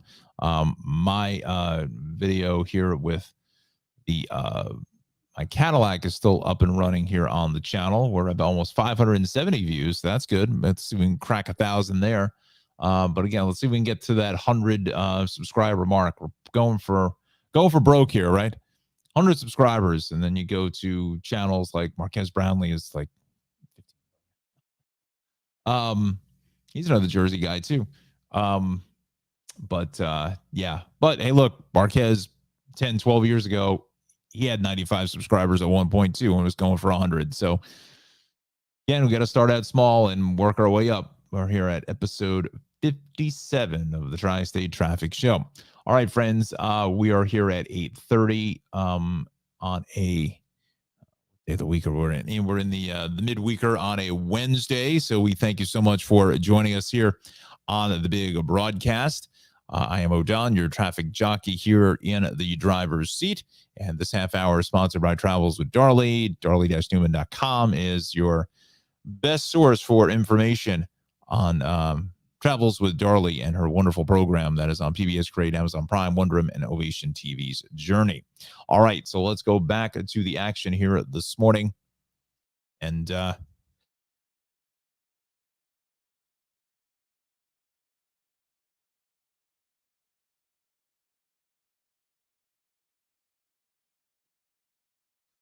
sorry about that. Wow, big sneeze. My goodness. All right. So where do we want to go here in the next 29 minutes? Let us know here. Again, our comments section is going to be open here this morning. Justin says, really likes the car reviews. Thank you, sir. Appreciate that so much. Yeah, hopefully going to do some more of those. I've submitted my paperwork for the media contact list for General Motors. Now I have to try to get myself over to Ford as well as Hyundai Motor Group and all the big players, Mercedes-Benz, BMW, all of those. Alexandra says also she likes the car reviews. Thank you. Thank you so much. I enjoy doing those. That's something I watch a lot of, and hopefully maybe eventually we'll be able to get out to do some car reviews. I bought myself a little action camera and so forth to try to do some more of that. So we'll see how things play out in the fall. Is usually maybe we'll get some more because they're going to be going for the 2023 models, 2024 models now. You know, can't remember what the actual the rules are here in the United States for the model year nomenclature. You know, I mean, usually it happens for the most part. What I remember, and I think it's still the case in most cases, is General Motors, Ford, they usually bring out the 23 models, usually at the end of August, in middle August, September or so. That's usually when they bring their models out. You know, Toyota usually is a little earlier in the year, like the late spring, that they go for the next model year. So you may even start to see 24s rolling into dealerships, hopefully with the parts shortage and everything else. Hopefully we can clear up some of this, you know, like early next year and so forth. So, again, the Lyric is still a 23, but the 24 model year is going to be shipping, hopefully, along with the Chevy Blazer, early spring of next year. So, another big one that's coming, hopefully the reveal will be here shortly, sometime in the fall, I'm thinking, is the Chevy Equinox EV, which is going to be, if they price it the right way and whatever, it's going to be just a blockbuster car. I think that's the one that you got to watch out for. Alexandra says, I'm waiting until after the wedding to buy myself a car, so the reviews are helpful. Thank you very much. Well, certainly I can help you in any capacity. Let me know what looking for a two-door coupe or the ever popular SUV. What do you think, what direction you think you're going to be going there? Because there are so many choices out there. It's insane. so many different price points and whatever. If you're going to go maybe all electric, I don't know. I know there is a fairly substantial large public charging station at the Clifton Commons Mall out by the Shannon Rose, right there off Route 3, which I'm sure you're extremely familiar with that shopping center. It's a big public charging station there. You know, if you decide to go EV, you know, that's kind of a space that I'm getting more and more into each and every day. I think it's really a lot of fun and it's very interesting to see that. Anyway, so we go to Annandale real quick. I apologize. We'll go back to that thought in a minute. Just seeing this delay east on 78 now, after about exit 17. Let's go to the cameras just to see if something just happened here. It is. So there's a crash here on 78 east at exit 18. I always get those numbers mixed up. 16, 17, 18. Go here. And let's see. Let's check it out in real time. That's not going to show us anything. Did they turn this camera around?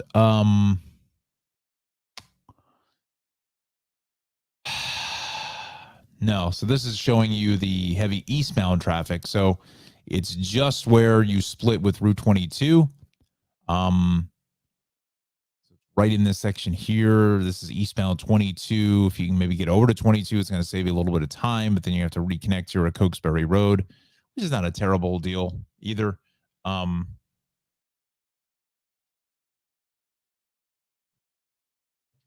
the eastbound side of Route 22, yeah, could be save you a few minutes there. This morning, Justin, let's see here. I'm looking to get a motorcycle as you have your license. Consider doing motorcycle reviews too. I'd love to see those. That's a great idea. It's a fantastic idea. Maybe I will. There is a Harley Davidson dealer near me. I think that is a good idea.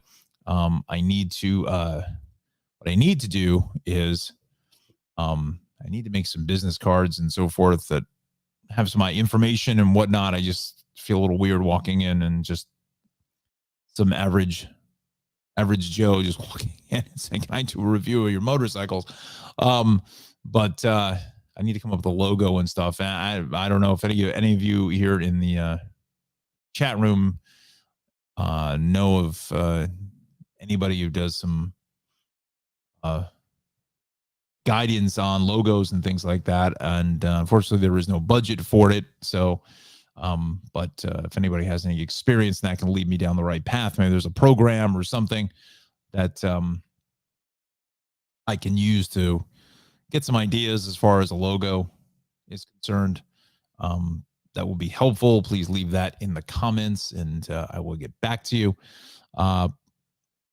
So where were we? We were just losing the mouse. The keyboard. So now we're getting rid of a broken down vehicle in 495 here on the approach to the Lincoln Tunnel. It's banging things up here this morning. Let's do this. We know that camera's out. It's going to be this camera here. I always get them wrong. What is the deal here? So this is inbound here. The outbound side is awfully crowded up by the turnpike and Route 3. What that deal is under maintenance. Oh gosh, I think they're changing all of these cameras here to HD cameras, and it's just taking forever for these things to go online.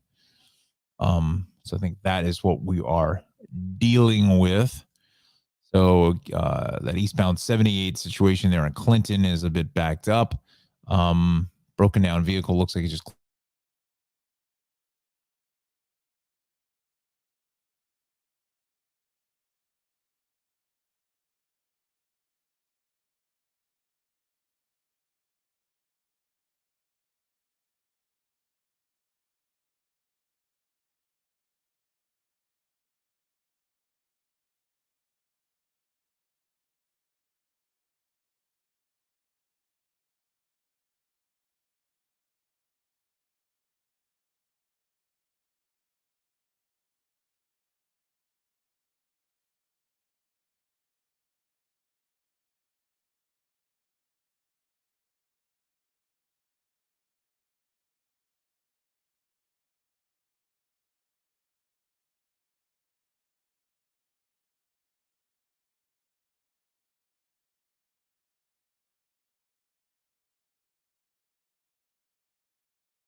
I believe we are back. Wow.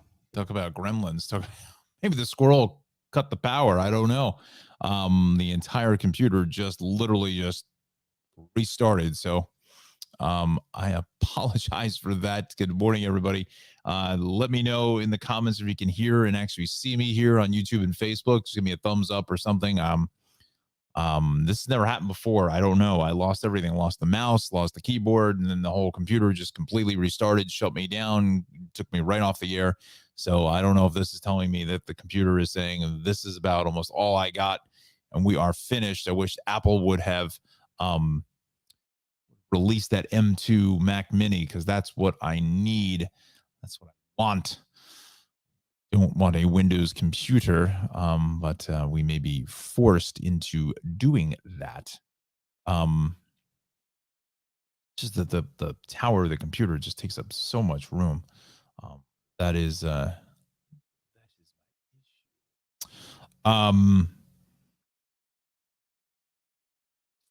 so where are we now? Can hear you, but see the Wednesday forecast screen. Okay. Fair enough. Let's see if we see. Let's do this now. Tell me if you see the screens now. Should see the maps. Yes. But I got to bring in the slides again. So we do that. No, this there. You should see the maps now. Just shared the screen. Wow, that was really odd. That was really, really weird. That that completely went straight down the drain. I have to look into that. That's not good. I don't like that. And I'm not really, I don't know. I just feel like I'm not in a position to go ahead and buy a new computer here at this point. A consultation with a computer expert as far as what to get, good graphics card or something. I just don't know. I don't really want to go to Windows, but no maps, still Wednesday forecast screen.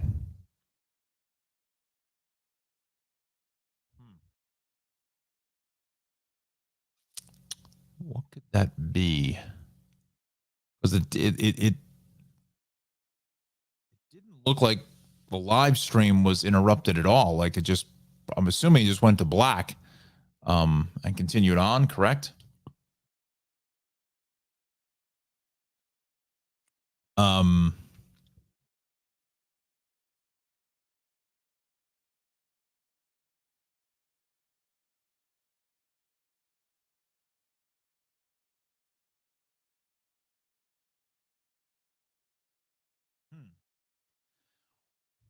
that could be.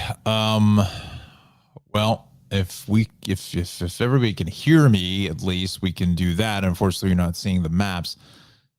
Why is that not working? Okay, so I'm switching the camera now. So what I see is myself. So let me know, Anna, if I changed the setting. Tell me if you actually see me now. I should be waving to you. Hi. Let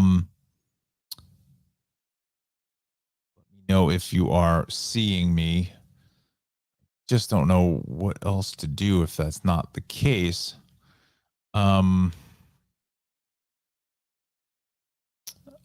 Let's see where we are. Well, friends, we may have to end the broadcast a little abruptly here because of equipment issues. Maybe that's one of the, it's like the train delays, because of equipment issues we're having here in. Just checked you on Facebook, can see you there, but not on YouTube. Interesting. Okay. Well, I guess I could theoretically go to my own page and check that out in real time if that is the case. Let's see what that does.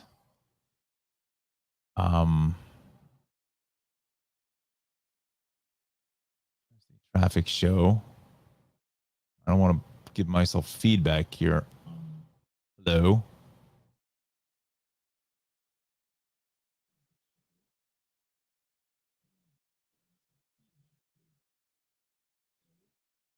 Okay. So, all right. So I see myself now. I'm seeing myself now on YouTube.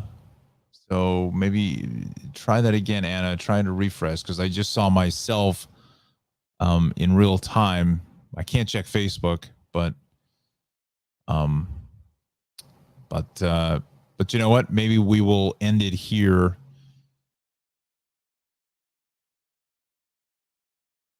Just to I'll put up the 7-day weather forecast because Johnny provided this for us. If this will work, we'll do that. And then I think maybe we'll just end it here because this computer is obviously having some mechanical issues. So there's the 7-day weather forecast. 86 for today. Again, a storm threat potentially for the south. 92 here, rainy and early evening storms, possibly a threat. 92. And okay, so Anna sees this on YouTube. Okay, so there we go. All right, so we're back up in the saddle here. But I think I'm going to maybe end it here shortly just to give this computer, again, I'm not sure. I got a feeling this thing is going to do it again. So we'll have to do some IT troubleshooting. 86 storm shower chance for tomorrow at 86, 87 for the weekend. Look at the rest of the week, 87, 87, 85, 90 degrees here. First week of August. I don't know, maybe Monday evening I'll do the car show again. So we'll see. All right, so let's do this now. Put myself back on camera here. Thank you very much. So I think it kind of happened when I was going in between maps here. So let's do this. I really think this computer really needs a break. So let's do this now. What am I going to do? What was he doing? This thing completely threw me off the roadway. Ida Quonset. Maybe it was Ida Quonset from airport. Jumped in and took the controls here before we went afoul. So maybe it was the squirrels, Anna. I still have to get that stuffed squirrel. I gotta find one. Put up next to the there, next to the Wawa sandwich guy. I feel like I'm running out of space on the setback here. You know, I should do is just hang these little pictures here. Get this out of the way. Or bring it down low. There we go. I should hang these pictures. Me and the great Tony Caputo right there. I should maybe hang them up because I only have a little bit of headspace up here. Just kind of bring it across the wall here with these pictures. Those are a lot of fun from Walgreens, but comparable great Tony Caputo, one of the best reporters in the tri-state area, one of the best reporters, and more importantly, one of the nicest people on the planet. Let's see here. What does Anna say? Don't watch. Let's see. Don't watch. How can we tell straight? Don't want the shelf to collapse while you're on the air. Well, that's true too. You have no idea how tight the space is here because my front door to my place is right there, so I have to walk through the set every time to go in and out of my place. But yeah, maybe we'll try to do some more pictures here. I have to. Maybe I can get the Ralph picture with Justin. Maybe we'll put that up as well. But again, there are some of the other photographs. So maybe if I get that picture is awfully heavy, so I think it's gonna. I think right, Anna, it's gonna bring down the wall. Hang on a second.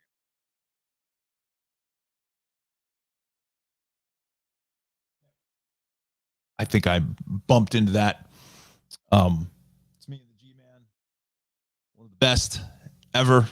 It's my brother. That's my boy. That's my brother. It's my boy Blue. That's my guy there, the G-Man. My younger brother, and there's us, me and Christina from the morning show. That one. I don't know if you can see this one. Let's see if I get it this way.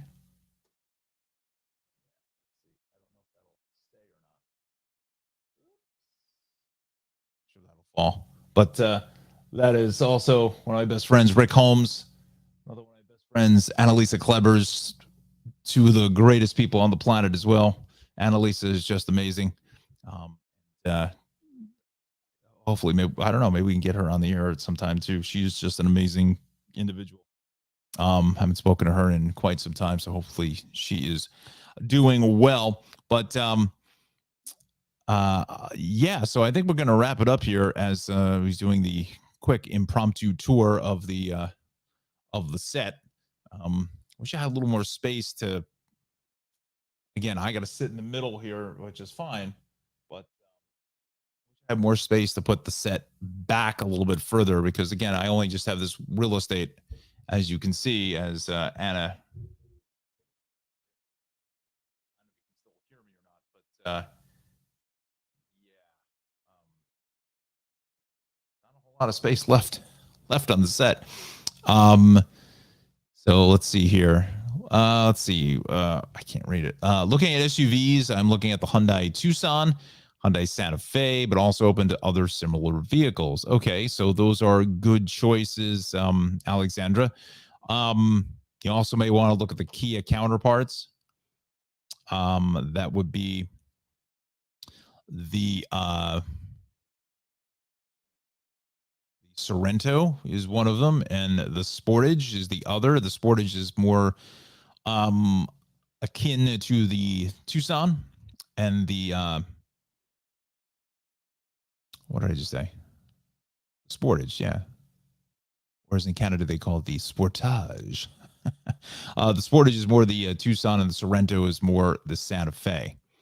So those are the key offerings. Obviously, just a little bit different styling cues, different, different amenities, different features. Kind of back in the day, like Chevy, Buick, Oldsmobile. The underpinnings are all the same, pretty much.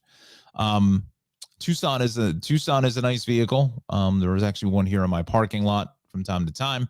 I would probably, if I was looking at the Tucson or the Sportage, I would probably say if you can find one, is to do the hybrid model, because the hybrid powertrain also has more power.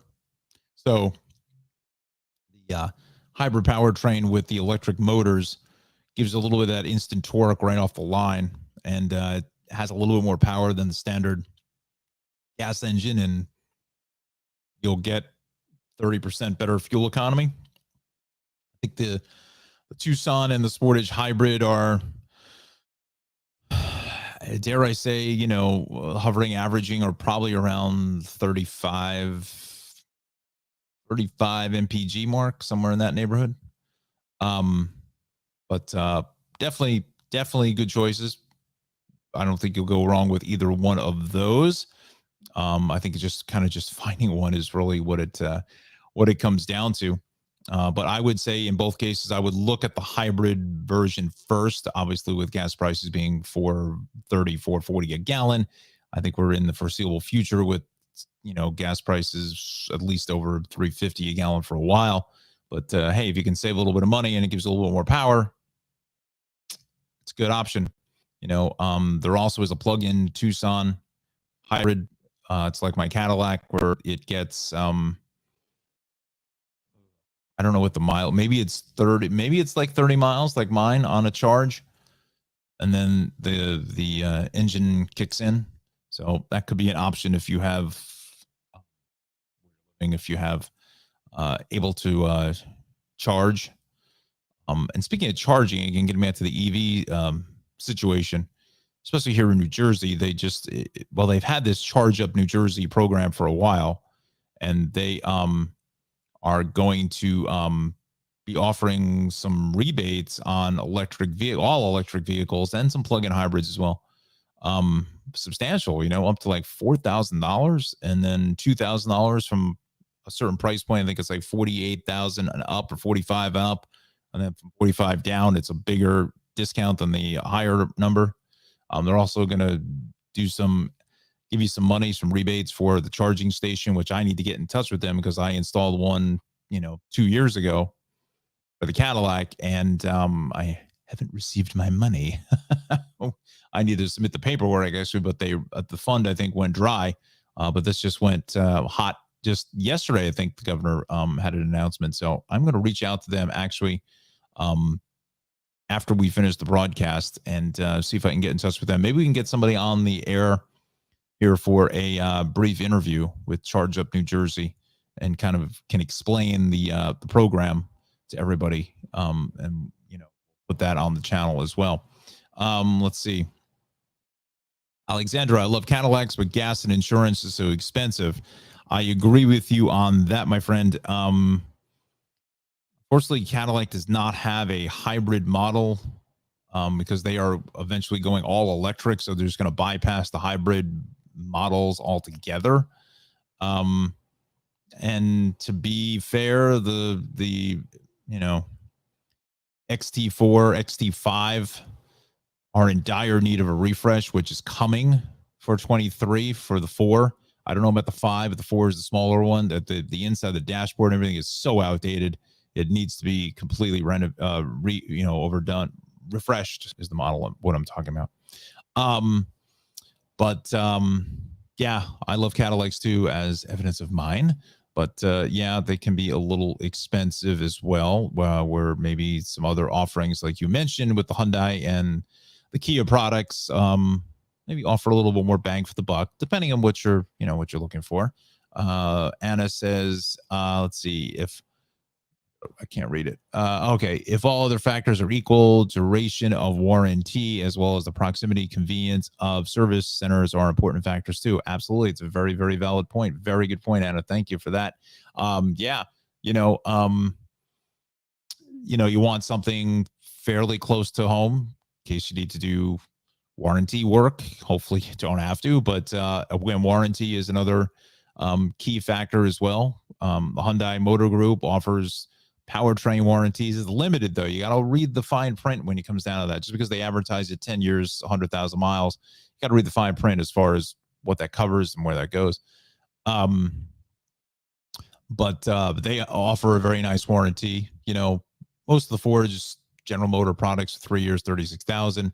Same thing with Honda and Toyota, 3 years, 36,000. Once you get up in towards the Lexuses and BMWs, you get maybe 4 years, 50,000 miles, somewhere around that neighborhood. But Honda is also another good offering as well. They offer, I've had my Honda for 14 years now, and for the most part, it's been, almost bulletproof. So they're another good option, Styling wise, some of the new Hondas I'm not really too crazy about, like the new CRV. The new HRV and the CRV. The CRV is not bad looking. The HRV looks like a Ford Escape, and it just doesn't do anything for me. The front end of it, and their Honda is now into this whole thing where the infotainment screen looks like an iPad. It just bolted onto the front of the dashboard. I don't like that. It's got to be more integrated for me. Just a little bit of a I don't know. It just seems like it's just out of place. Like you just put a screen up for the sake of putting a screen in. So, but they're very well built vehicles. Same thing with Toyota.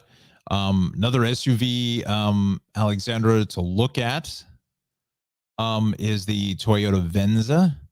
We had a Venza 15 years ago, and it didn't really fly too well because it was more of a station wagon type vehicle to a degree. It was an SUV, but it just didn't really take off. But the new Venza is a hybrid, and it gets up to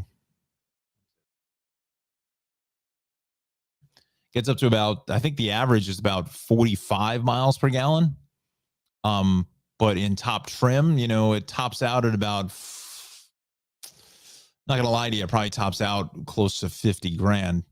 But you're getting, Lexus quality build for probably $10,000 less than what you'd pay for the Lexus, and really nice looking vehicle on the inside. But I would, if you think about that, make sure it's a 23 model, not the 22, because the 23 has the new refreshed infotainment screen and infotainment software. which is then upgradable over the air, as they call it. They can just update it,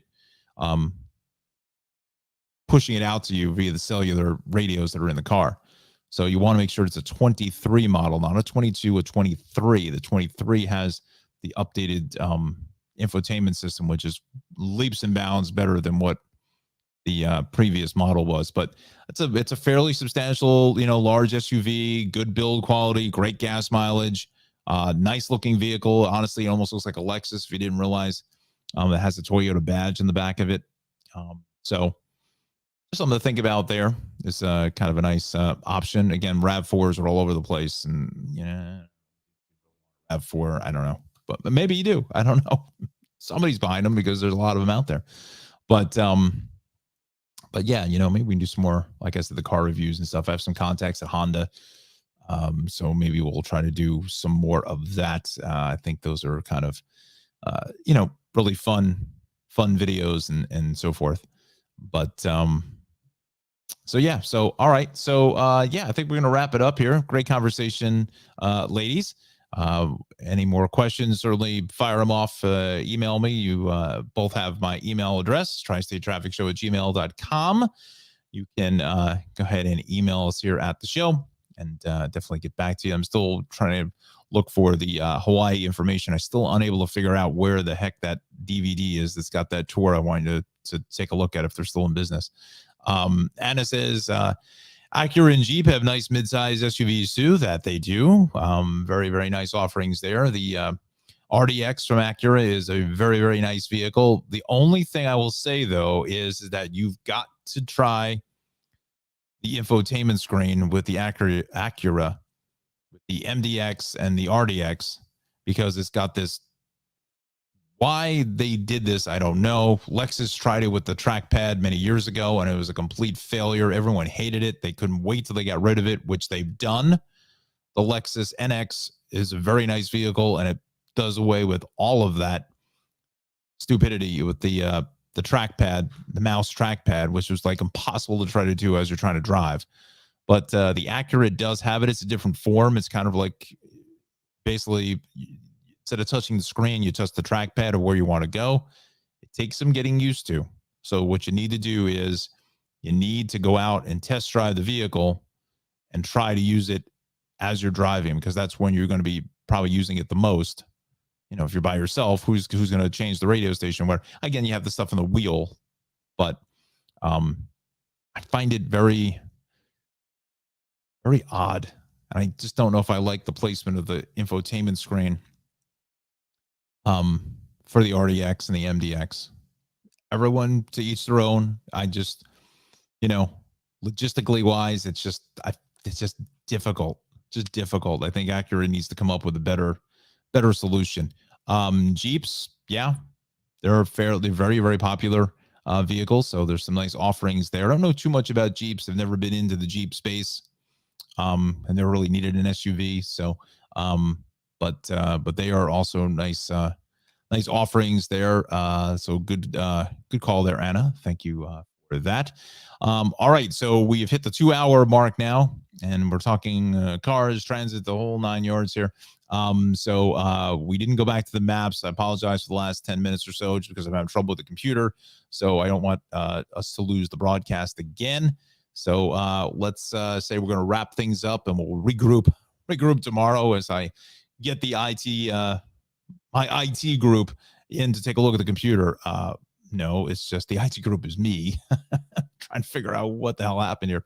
But anyway, thanks to Travels with Darley, Crime for Vanilla Bean Creamery. We thank Alexandra, Anna, Justin, Big Rob Garden.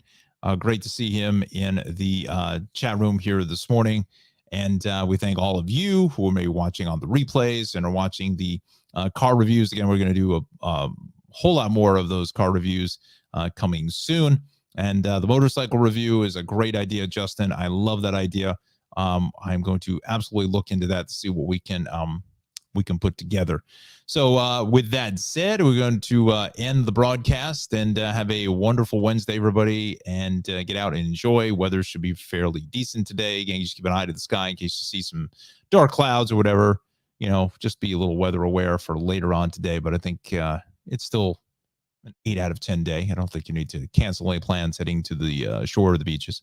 So with that said, we can't forget our friend John Rocco. Yeah. And again, hopefully we have some exciting news from Johnny and his Weather Watchers Club coming into the fall. I got to see if John, once he goes back to school, I don't know when Johnny goes back. I'm assuming in a couple of weeks now, end of August. Maybe we can do a little interview with some of the weather watchers there at the club. That would be kind of fun as well. Just before we left here, Frank, good morning. Welcome to the show. Whereabouts are you coming in from here? So we'll stay on the air here to hear from Frank. Thank you so much for watching. Round of applause to Frank. Let me just see if I got let me see if these things still work. Sounds. A round of applause to Frank. Thank you, sir. Thank you very much for joining us. Where was I going? Oh yeah, about the Weather Watchers Club. Yeah, maybe we can get them on for a little quick an interview there and find out what the Weather Watchers Club is all about. So fun stuff there. Wow, got weird eyebrows here. Wow. Hey. All right, friends. So it is now 9:07. We are going to end the broadcast. We thank everybody for watching, and we'll see everybody tomorrow. See you tomorrow, everyone.